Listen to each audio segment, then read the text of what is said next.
हाय, अगर आपको कोई आकर बोले कि maida is healthy and you should start eating it, क्या आप बिलीव करेंगे? I think maximum population is not gonna believe. Many people on social media platforms are claiming it to be unhealthy. But is it really?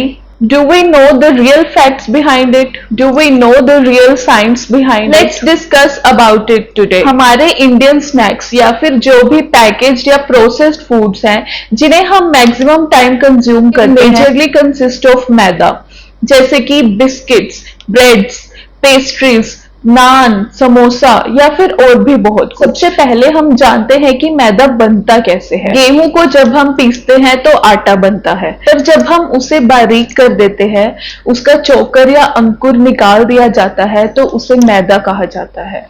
चोकर और अंकुर यानी bran और germ, क्योंकि मैदा आटे की एक रिफाइंड फॉर्म है. यही वजह है कि it has less fibres and less nutrients as compare to atta. अब क्योंकि इसमें कम फाइबर्स हैं और न्यूट्रिएंट्स भी कम हैं, इसलिए हमें ऐसा बोला जाता है कि हमें इसे रेगुलर बेसिस पे कंज्यूम नहीं करना है, क्योंकि इसमें फाइबर्स कम है. सबसे पहली चीज यही है कि मैदे में फाइबर्स नहीं है और न्यूट्रिएंट्स भी कम है, इसलिए हमें बोला जाता है कि हमें इसे डेली बेसिस पे कंज्यूम नहीं करना है. अगर हम मैदे को डेली खाएंगे तो फाइबर कम होने की वजह से ये कॉन्स्टिपेशन भी कर सकता है. जब हम फाइबर रिच फूड खाते हैं तो थोड़ा ही खाने के बाद हम फुल फील करते हैं, पर मैदे में क्योंकि फाइबर्स कम है तो ओवर ईटिंग के चांसेस बढ़ जाते हैं, which can further lead to weight gain. अगली चीज है कि मैदे का ग्लाइसेमिक इंडेक्स हाई पाया जाता है. जिन चीजों का ग्लाइसेमिक इंडेक्स हाई पाया जाता है उन्हें खाने के बाद ब्लड में शुगर लेवल एकदम से स्पाइक करते हैं और एकदम से क्रैश. इसे खाने के बाद आप एकदम से हाई ऑन एनर्जी फील करेंगे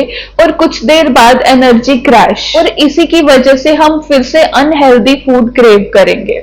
पर अगर हम हर रोज ऐसा फूड कंज्यूम करेंगे जिनका ग्लाइसेमिक इंडेक्स हाई है, तो एक टाइम ऐसा आएगा कि बॉडी सेल्स इंसुलिन को रिस्पॉन्ड करना बंद करेंगे और इंसुलिन रेजिस्टेंस होने लगेगी, और यही आगे जाके डायबिटीज होने का भी एक कारण बनता है. और कुछ स्टडीज में ऐसा देखा भी गया है कि जो डाइट रिफाइंड कार्ब्स में हाई है, जैसे कि maida, it can cause inflammation to the body and also lead to various health issues. तो अगर हम कंक्लूजन की बात करें, ऐसा बिल्कुल नहीं कह पाएंगे कि maida is the most unhealthy. If we consume it in moderation, nothing is unhealthy. My name is Mahima and keep watching for more videos.